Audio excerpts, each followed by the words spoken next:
사실이라면 일제징용에 끌려간 조상들이 하늘에서 정말 분노할 일입니다. 우리 징용 피해자들 데려가 죽도록 일을 시킨 일본 대기업들을 배상하라는 우리 법원의 판결을 놓고 당시 청와대는 이 확정 판결이 가급적 미루어지기를 또는 판결이 뒤바뀌기를 바랬습니다. 왜 그랬을까요? 김경수 지사는 영장 심사를 받았습니다. 핵심은 매크로 조작을 알고 있었는지, 알고 지시나 공조를 했는지 여부입니다. 그는 과연 드루킹의 공범일까요? 이 두 분의 날선 분석 들어보겠습니다. 자, 사사건건 지금부터 1시간 동안 함께 하시죠.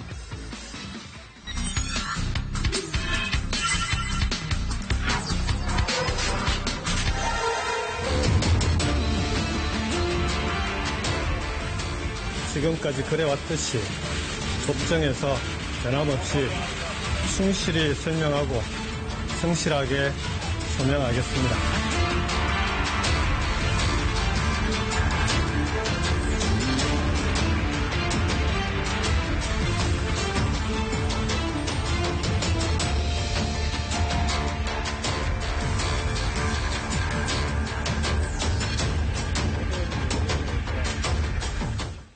사사건건 저는 KBS의 김원장 기자입니다. 그리고 최민희, 진수희 두 분 전 의원 모셨습니다. 어서 오십시오. 네, 반갑습니다. 김경수 지사 오전에 영장심사 끝났고요. 지금 이제 구치소로 이동해서 대기하고 있습니다. 밤중에나 영장 결과가 나오겠죠. 네. 김경수 지사는 내일 아침쯤에는 창원의 지사 관저로 돌아갈 수 있을까요? 저는 정치하는 사람들이 이런 상황에서 영장이 발부될 거다, 아니다, 기각될 것이다, 이런 걸 예상하는 것 자체가 네. 정치적인 외압으로 비춰질 수 있기에 그냥 조용히 지켜보는 게 적절한 태도이기 때문에 저는 예상하지 않겠습니다. 최민희 의원님의 의견을 듣겠습니다. 예, 저는 제가 예상하기보다는 네. 일단 몇몇 전문가들의 의견을 들어봤어요. 그랬더니 일단 킹크랩이라는 걸 인지하고 댓글 조작을 지시하거나 보고받고 암묵적으로 승인했다는 그런 직접적인 증거가 없고 네. 정황 증거만 있기 때문에 구속영장 발부가 어렵다는 분이 훨씬 많았습니다. 여기까지입니다. 알겠습니다. 네. 자, 영장 실질 심사 받고 나오는 김경수 지사의 이야기 잠깐 들어보겠습니다. 성실하게 소명하고 충실하게 설명했습니다. 법원의 공정하고 합리적인 판단을 기대합니다. 킹크랩 시연에 관련해서는 못 봤다는 입장 그대로입니다.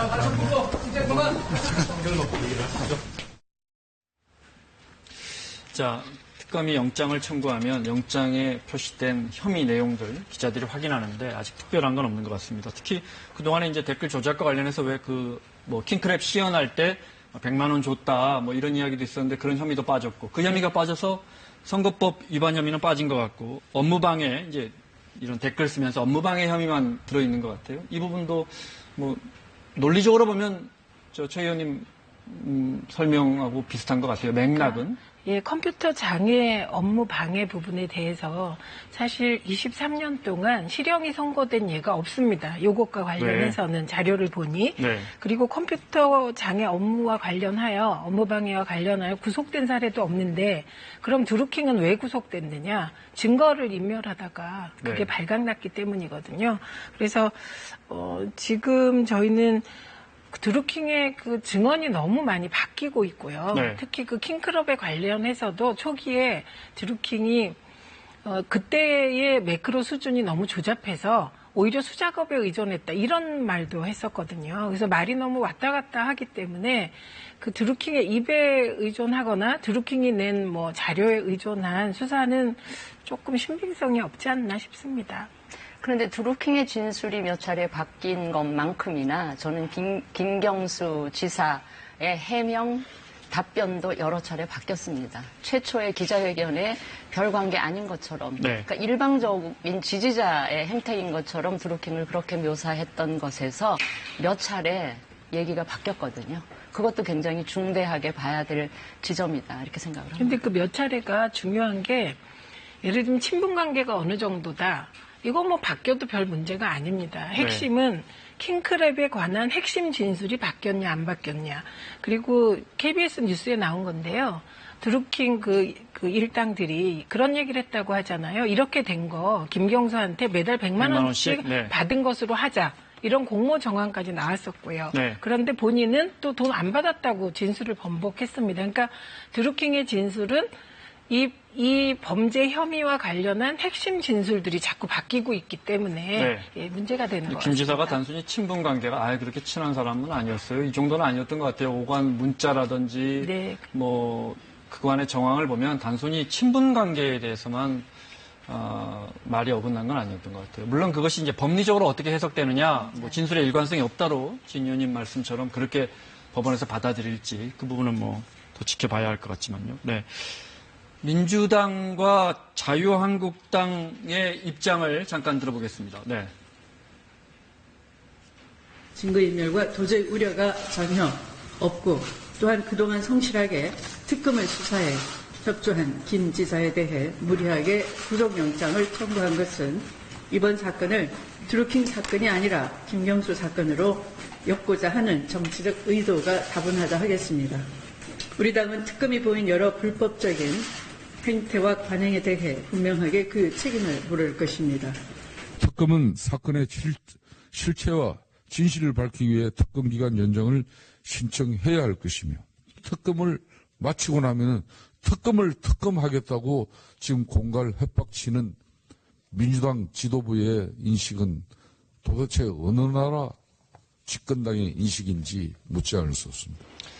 특검을 특검하겠다는 건 이제 민주당에서 나온 이야기입니다. 이 부분 어떻게 보십니까? 저는 집권 여당에 정말 그 힘 있는 대표가 저런 이야기를 서슴지 않는 것은 이거는 특검에 대해서 정치적 외압 수준을 넘어서 거의 겁박 수준이다 이렇게 생각을 하고요.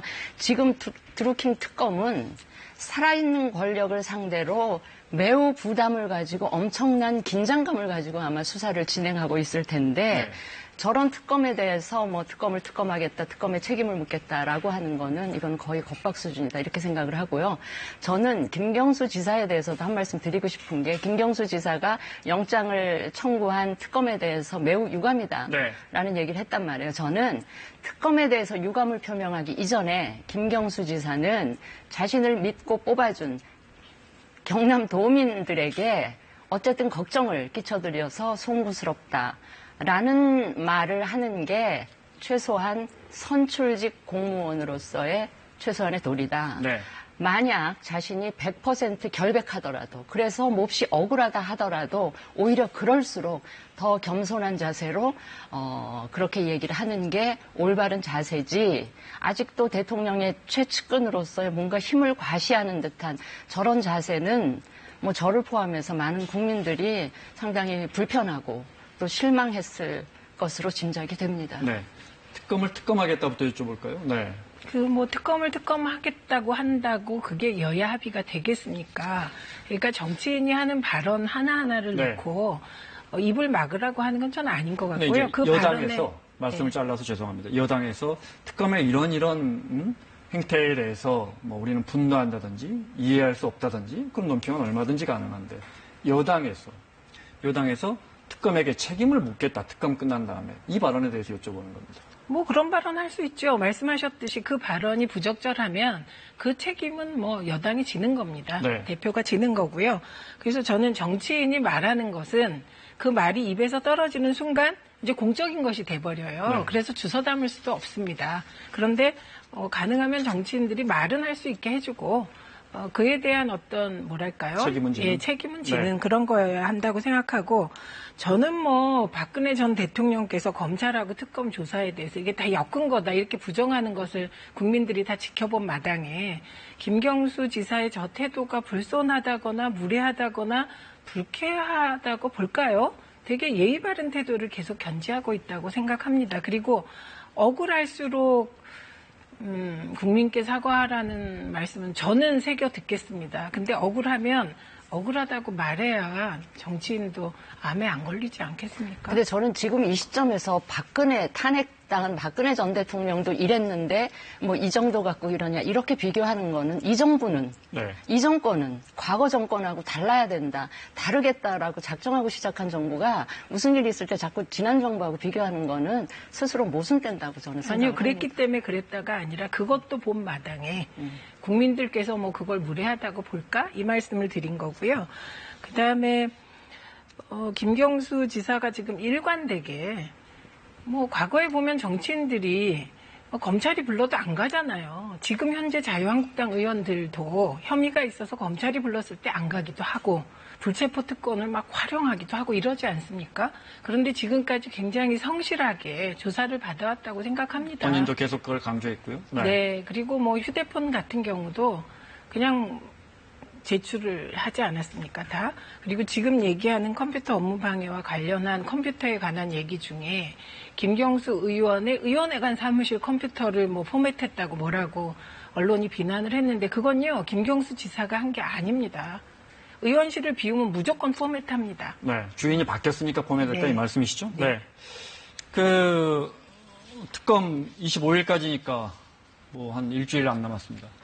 특검 처음에 이제 김경수 지사가 수세에 몰리자 특검하자 본인이 그렇게 이야기했습니다. 그때 이제 어떻게 될지 지금 와서 보니까 지금 현재 상황만 보면 큰 게 안 나오는 것 같아요. 지금 여기 매일 나오시는 야권 분들이 김경수 지사에 대해서 지적하시는 게 딱 하나입니다. 왜 그동안 말이 자꾸 바뀌느냐지. 이러이러하니까 위법이고 불법이고 처벌받아야 한다 이 말씀은 못 하시더라고요. 물론 법원의 영장 발부를 지켜봐야겠지만요. 법원의 영장 발부도 지켜보고요. 네. 특검이 이제 25일 날 기한이 다 되면 혹은 영장 발부 여부 상관없이 이제 최종 수사 결과를 발표할 거 아닙니까? 네. 그 수사 결과를 보고 이야기를 하는 게 저는 맞다 이렇게 네, 생각을 합니다. 알겠습니다. 자, 영상 하나 준비되어 있습니다. 영상 보신 뒤에 이야기 나누겠습니다. 국회는 오늘부로 외교, 안보, 통상 등 국익을 위한 최소한의 영역을 제외하고 모든 특수활동비를 폐지한다. 그런데 이어진 기자 브리핑에서는 미처 못한 말을 좀 꺼내십니다. 한마디만 하나 더 드리고 하겠는데 그 좀 보도를 할 때 좀 난 사실에 입각해서 보도를 해줬으면 좋겠어요. 국회라고 왜 특활비를 쓸 일이 하나도 없겠어요. 뭘 그거 조금 쓴다고 해서 뭘 미적거리니 뭐 특권 내려놓는 걸 어쩌니 제발 그런 엉터리 기사 좀 쓰지 말아주길 부탁드리고 가겠습니다. 문희상 국회의장은 어땠을까요? 예. 같은 날 상임위원회 위원장들 만난 자리인데 들어볼게요. 수사권들을 안 쓰시겠다고 다 했다고 신문에 다 나니까 뭐 다른 방법이 없어요. 이런 경우에 그냥 납작 엎드려서 국민 뜻에 따르는 것 이상 사람들은 없다고 생각하고 그거 조금 쓴다고 해서 그런 엉터리 기사 좀 쓰지 말아주길. 납작 엎드려서 국민 뜻에 따르는 것 유인태 총장님 워낙 솔직하신 스타일인데다가 평소에 별로 화를 안 내시는 분 같은데 엄청 속으로 언론에 대해서 섭섭하셨던 모양이죠. 네, 정작 본인이 타서 쓰는 돈은 없었을 것 같은데. 네. 그러나 이제 이왕 네. 폐지할 거면 처음부터 했어야 하고 전면 폐지를 완전히 네. 남김없이 했어야 된다 이렇게 생각을 합니다. 이게 지금 진행되는 상황을 보면 욕먹을 거 다 먹고 실컷 맞을 매 다 맞고 이렇게 하니까 네.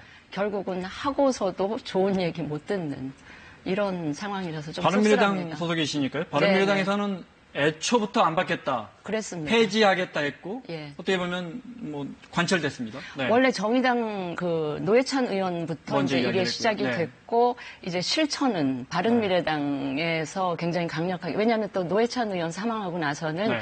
평화와 정의 그 교섭단체 지위를 상실하면서 유일하게 제3당으로 교섭단체 대표로 그렇군요. 참여하셨던 김관영 대표가 양당의 그 방어막을 뚫고 이거를 관철해낸 어제 거기 여쭤봤어요. 때문에. 마침 나오셔서. 예.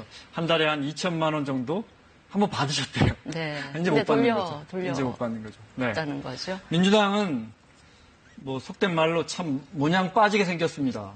여권에서 그죠? 네, 인정합니다. 네. 인정하고 저는 뭐 그 정치를 오래 안 해서 뭐 동의합니다. 국민들께서 일체의 특권을 용납하지 않겠다. 그리고 국회는 조금 더 가난해지고 낮아져야 된다. 이걸 100% 동의합니다. 근데 제가 화면을 이렇게 보면서 느낀 건 문희상 의장님이나 그리고 유인태 사무총장님이나 정치를 되게 오래 해서 과거의 관행들로부터 서서히 이제 지금의 무특권 시대에 이렇게 자신을 변형시켜 오시는 거기 때문에 저런 반응들이 나올 수는 있겠구나. 예, 그래서 저런 모습을 보면서 저 연배의 정치인들이 좀 반면교사랄까? 네. 뭐 그렇게 삼았으면 좋겠고 저 모습이 그러니까 이런 시각에서 보면 제가 만약에 한 7선 8선 하고 그랬으면 지금 이 뭐랄까요 특활비를 전혀 운영해보지 않은 입장이잖아요. 이럴 수 있을까? 한 번은 돌아봤습니다. 네, 무슨 말씀인지 알겠습니다. 주제를 좀 바꿔서 민감한 문제로 다시 가보겠습니다. 안희정 전 지사의 1심 무죄 선고를 놓고 여성계를 중심으로 뭐 정말 뜨겁게 이 1심 선고에 대해서 반발하는 사회적 분위기가 커지고 있습니다. 특히 두 분 전 여성 의원님들 모셨으니까 핵심은 두 가지인 것 같아요. 그 첫 번째는 무죄 선고가 난 게 도대체 피해자라는 사람이 그럼 얼마나 확실하게 거부 의사를 밝혀야지만 가해자를 처벌할 수 있느냐 이 부분이고, 두 번째는 지금 법에 협박이나 폭행이 없다면 분명하게 노라고 말해도 처벌이 안 된단 말이에요. 그래서 그런 부분에 대한 입법 요구도 굉장히 거세지고 있단 말이죠. 이 부분에 대한 의견을 좀 여쭤볼까요? 네. 우선 이 부분에 대해서는 진 의원님이 확실한 입장이고 네. 저는 그 입장에 동의하면서 네. 이번 건을 봤을 때 그럼 지금의 현행 법률 체계 속에서 판단하는 거잖아요. 네. 그 재판관의 입장에서는. 그래서 예를 들면 노민스 노룰. 네. 예. 아니라고 하면 아닌 거죠. 예. 네. 그러니까 그게 입법화되지 않았잖아요, 지금. 네. 그러니까 계속 재판을 하면서도 판결문에 보면 현행의 법체계 속에서 판단했다는 걸 강조하는 거거든요. 네. 예, 그리고 또 하나의 요소는 성적 자기 결정권에 대한 판단입니다. 네. 성적 자기 결정권과 위력이 있는데 행사했냐 안 했냐 이런 정말 예민한 네. 판단이어서 일단은 이게 끝난 게 아니잖아요. 예, 항소심도 있고 최종적으로는 대법원에서 판결할 거기 때문에 지켜봐야 하고, 그리고 무엇보다 국회가 할 일을 해야 될 것 같습니다. 네. 그래야 우리 사회가 불필요한 논란이 없어지지 않을까 싶어요. 저는요, 우선 결론부터 말씀드리면 입법 필요해요. 저도 그렇게 주장을 했었어요. 그런데 지금 이 시점에서 그러니까 법 개정을 논의하는 거는 자칫 앞으로 항소심과 3심까지 네. 가는 과정에 그 재판부로 하여금 그냥 1심과 마찬가지의 판결을 내려도 좋겠다라는 생각을 하게끔 만드는 우를 범할 수가 있기 때문에 네. 법 개정 논의는 3심까지 다 마친 후에 하는 게 좋겠다라는 생각을 이 사건과는 별개로 가야 별개로. 합니다. 네. 왜냐하면 법을 지금 막 해서 개정한다 하더라도 소급해서 이 건에 적용시킬 수는 없기 네. 때문에 그건 좀 우리가 조심해야 된다고 보고요. 저는 1심 재판부의 판결은 존중하면서도 이 재판부가 한 두 가지 정도 간과한 네. 면이 있다. 첫 번째는 강력하게 노라고 거부 의사를 밝히지 않았다라고 네. 얘기를 하는데 사실은 4차례 중에 첫 번째 러시아에서 있은 사건 이후에 네. 주고받은 그 톡에 보면 괴념치 말아라, 다 잊어라, 그 좋은 풍경만을 생각해라 이렇게 타일렀다는 거는 분명히 그 김지은 씨 쪽에서 굉장히 불편한 심경을 뭔가 전달을 했기 때문에 그런 걸 느꼈기 때문에 이제 안 지사가 이제 그건 이제 세 번의 관계 후에 4번 관계 전에 나온 겁니다. 네. 그러면 그 이후에는 하지 말았어야죠. 네. 이게 본인의 자유의사에 의한 게 아니라는 걸 확인하고는 하지 말았어야 되는데 네. 했다는 거는 최소한 4번째 관계는 네 번째 안 했어야 관계는 한다. 네. 이거는 의사하고 상관없는 거고요. 두 번째는 위력이나 위력 행사를 너무 경직되게 이제 받던 건데 관계가 어떤 겁니까? 도지사와 수행비서입니다. 만약에 이 상대가 수행비서가 아니고요. 정규직 공무원이 그 상대였다면 네.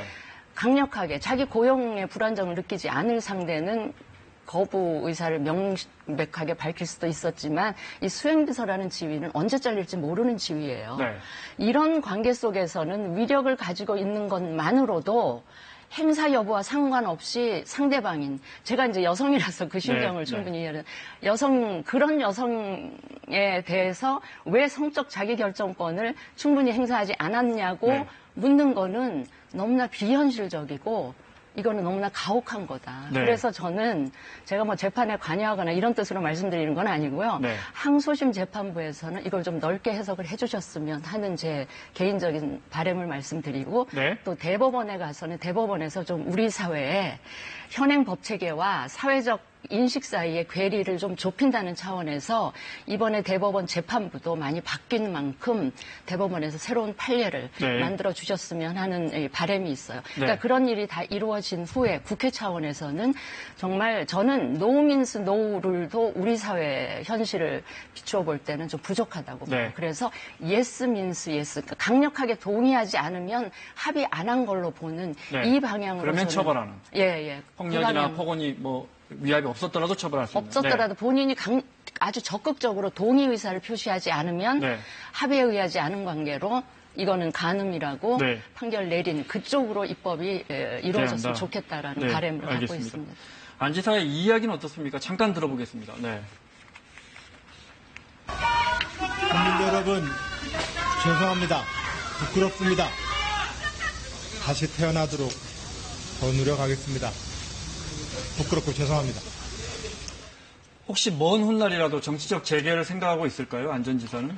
생각하면 뭐합니까? 생각한다고 그게 실현됩니까? 그래서 네. 저는 그냥 저 말대로 해석하고 만약에 저기에 정치재개 의사가 들어있다면 그건 정말 국민 감정과 그리고 자신이 한 행동에 대해서 너무 인식을 못하는 것이죠. 그래서 저걸 또 정치재개 의사라고 평가하는 것도 좀 네. 섣부른 것 같고 만약에 그게 들어있다면 그건 또 말이 안 되고 어불성설입니다. 네, 알겠습니다. 저는요. 간단한, 예. 정말 부끄럽고 죄송했다면 그걸로 끝났어야 돼요. 다시 태어나겠습니다. 얘기를 안 했어야 되고요. 지금 사실 1심 판결만 끝났을 뿐이잖아요. 마치 이 재판이 다 끝난 것처럼. 네, 그래서 저는 조금 개인적으로 불쾌했습니다. 알겠습니다. 솔직히. 두 분이 이제 민주당과 바른미래당 소속인데 공교롭게 두 당 모두 당대표를 뽑고 있습니다. 네. 네. 자기 당에 누가 될 것 같다고는 말하기 어려우니까 바른미래당 누가 될 것 같습니까? 당대표. 네, 저는 이 토론도 몇 번 보고 네. 그랬는데요.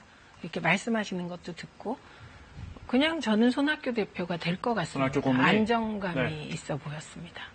개인적인 의견이니까요. 네. 네. 아, 누가 될 것 같냐고 물으시는 거예요? 됐으면 아니요.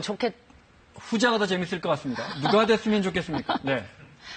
저는 김진표 후보가 됐으면 좋겠습니다. 네. 그 이유는 두 가지인데요. 하나는 일단 지금 경제 문제가 워낙에 심각한데 네. 물론 이제 이해찬 후보도 뭐 경제 문제 포함해서 정책이라면 뭐 그 굉장히 그 앞서가시는 분인데 네. 그래도 경제 정책을 한번 총괄했던 분이 훨씬 더 유연하게 네. 현실 적응성이 강한 정책을 구사할 것 같아서 됐으면 좋겠다는 생각이 들고 두 번째는 김진표 후보가 되셔야 좀 야당과의 협치가 네. 무난하게 되지 않을까. 이해찬 의원은 너무 깐깐하니까. 왜냐하면 이해찬 의원은 사람 생각이 이렇게 잘 안 바뀌거든요. 근데 과거에 총리하실 때도 워낙에 야당인 당시 한나라당이나 새누리당에 대해서 너무 이렇게 적개심 같은 거를 갖고 계셨기 때문에 그 생각이 많이 안 바뀌셨을 것 같아요. 근데 그렇게 말씀하시면 김진표 후보한테 불리할 수도 글쎄, 있습니다. 제가 그 생각도 했어요. 네, 저도 방금 네. 네. 자, 송영길 후보의 이야기 잠깐 들어보시죠.